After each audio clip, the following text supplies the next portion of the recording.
का वैल्यू ख़त्म हो रहा है। रुपये इज डाइंग। जोक नहीं है, झूठ नहीं है, सच है। रुपये का वैल्यू दिन के दिन गिर रहा है और ये बहुत बड़ा टेंशन की बात है। डिटेल्स में बात करेंगे इस वीडियो में, पर आपका 99% लोगों ने सब्सक्राइब नहीं किया तो चैनल को पहले सब्सक्राइब कीजिए। वीडियो में वापस आते हैं। तो भाई देखो, डॉलर दिन दिन महंगा हो रहा है, रुपया दिन दिन सस्ता हो रहा है, ये बहुत बड़ा टेंशन की बात है। पर क्या डॉलर का वैल्यू बढ़ने से सच में हमको कुछ नुकसान है? क्या सच में हमारा देश कंगाल हो जाएगा? भाई नुकसान है, पर उतना ज़्यादा नहीं। डिटेल्स में बात करते हैं। सुना भाई, डॉलर का वैल्यू दो तरफ, एक फ्लोटिंग इंटरेस्ट रेट में होता है और एक मार्केट रेट में इसमें होता है, और एक फिक्स रेट। बहुत सारे कंट्री फिक्स रेट इस्तेमाल करते हैं, बहुत सारे कंट्री फ्लोटिंग रेट को, बहुत कंट्री क्या होता है मार्केट में डिसाइड करता है। ये लो समझ लीजिए। अगर हम अफगानिस्तान की बात करें तो अफगानिस्तान का डॉलर का वैल्यू $1 = 68 का। अब और जापान का $1 = 170। साउथ कोरिया का भी वैसा ही। क्या साउथ कोरिया जापान से भी बेहतर कंट्री है अफगानिस्तान? क्या उनसे भी ज़्यादा उनको भी ज़्यादा क्या इकोनॉमी है अफगानिस्तान का? बिल्कुल नहीं भाई। डॉलर का वैल्यू उतना महंगा नहीं होता है, उतना ज़्यादा फ़र्क नहीं पड़ता। पर समझ लीजिए, इंडिया में बहुत सारा चीज़ हम एक्सपोर्ट करते हैं। बहुत सारी चीज़ हम एक्सपोर्ट करते हैं, नेल कटर से लेके, पेन टाइप से लेके, चार्जिंग पोर्ट से लेके, इलेक्ट्रॉनिक्स आइटम से लेके सब कुछ हम एक्सपोर्ट करते हैं। और ये बहुत बड़ा हमारे लिए डिसएडवांटेज है। क्यों? क्योंकि भाई हम लोग सारा जो पेमेंट करते हो डॉलर के रूप में करते हैं, क्योंकि रुपया नहीं चलता, डॉलर चलता है। तो भाई बाप बड़ा ना भैया, सबसे बड़ा डॉलर, समझ लो। और डॉलर और महंगे की वजह है डोनाल्ड ट्रम्प। भाई डोनाल्ड ट्रम्प बिजनेसमैन है, समझ लो। प्रेसिडेंट और बाद में पहले एक बिजनेसमैन है। डोनाल्ड ट्रम्प ने बहुत ज़्यादा माइंड गेम खेला। क्या किया? जो फॉरेन इन्वेस्टर है, जो बाहर का इन्वेस्टर है, उनको क्या बोला कि अब लोग बाहर इन्वेस्ट मत करो, हम लोग यूएसए में इन्वेस्ट करो। क्या फ़ायदा होगा? इंटरेस्ट रेट कम मिलेगा, टैक्स बेनिफिट मिलेगा। अगर बाहर इन्वेस्ट करेगा और यूएसए को एक्सपोर्ट करने यूएसए इम्पोर्ट करेगा तो आपको टैक्स देना पड़ेगा, 60 to 100% टैक्स। तो सारे इन्वेस्टर क्या डर गए, सारे इन्वेस्टर कीजिए डर गए। क्यों डर गए? क्योंकि भाई सबको ही भाई पैसा बचाना है। इन्वेस्टर ने क्या किया, सारे पैसे जो फॉरेन इन्वेस्टर ने किया था सारे पैसे निकाल के फिर से यूएसए में इन्वेस्ट किया। भाई डोनाल्ड ट्रम्प का माइंड गेम को मारना पड़ेगा।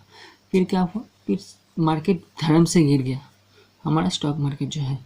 और भाई ये बहुत बड़ा डिसएडवांटेज है, क्योंकि भाई हम पार्लियामेंट में, हम असेंबली में क्या करते हैं, कास्ट से लेके लड़ते हैं, रिलीजन लेके लड़ते हैं। भाई कुछ काम का डिस्कस नहीं करते हम असेंबली में, और ये बहुत बड़ा डिसएडवांटेज है। और फिर दूसरी वजह क्या है? मार्केट का गिरावट, तेल ऑयल का बहुत ज़्यादा दाम बढ़ना, और वार। आपको पता है रशिया यूक्रेन वार चल रहा है, फिर इसराइल गाजा का वार चल रहा है। इसके वजह से मार्केट बहुत डाउन है और तेल का दाम भी बहुत बढ़ चुका है। और हम 93% तेल एक्सपोर्ट करते हैं, ये बहुत बड़ा डिसएडवांटेज है। और हम डॉलर में तेल का पेमेंट करते हैं। अगर डॉलर का वैल्यू बढ़ेगा, रुपये का वैल्यू कम होगा, तो हमको ज़्यादा पेमेंट करना पड़ेगा, ज़्यादा पैसे खर्च करना पड़ेगा। ये बहुत बड़ा टेंशन की बात है। और बहुत सारे लोग बोले भाई हमें क्या, हम इस्तेमाल ही नहीं करते, गाड़ी इस्तेमाल नहीं करते, तो हमको पेट्रोल से खाना नहीं खाते, मेडिसिन नहीं लेते, घूमने नहीं जाते, क्या हवा से होता है? समझ लो भाई, अगर ऑयल का दाम बढ़ेगा तो भाई तुम्हारा खाने पीने का जो सामान है, ज़रूरी सामान, उसका भी दाम बढ़ेगा। और अब चीज़ें महंगी होगी, इन्फ्लेशन रेट महंगा होगा, इन्फ्लेशन रेट इंक्रीज होगा, और ये बहुत बड़ा डिसएडवांटेज है। और भाई हम सिर्फ नेगेटिव बात नहीं करेंगे, पॉजिटिव बातें करेंगे। 3 सोल्यूशन है। पहला, भाई फॉरेन इन्वेस्टर को बुलाओ, देश में बुलाओ, उनको टैक्स बेनिफिट दो, उनको मनोबल स्ट्रॉन्ग करो कि भाई हाँ तुम भारत में इन्वेस्ट करो, क्योंकि भाई भारत अखंड भारत बन चुका है और भारत एक अमृत काल में आ चुका है। दूसरा वजह, एकता दिखाओ। क्या एकता? भाई हम लोग हमेशा देखते हैं पार्टी से लड़ते हैं। भाई लड़ो भाई, 300 दिन आप लड़ो, पर कुछ चीज़ों को समर्थन भी करो। ये बहुत बड़ा स्टेटमेंट है मेरे लिए, बट ये सही है। तीसरा, हमारा इतना ज़्यादा है भाई, हम नंबर 1 कंट्री है जिसके पास समुंदर है, जिसके पास डेजर्ट है, जिसके पास पहाड़ है, जिसके पास टी फॉरेस्ट है, जिसके पास एनिमल फॉरेस्ट है, सब कुछ है।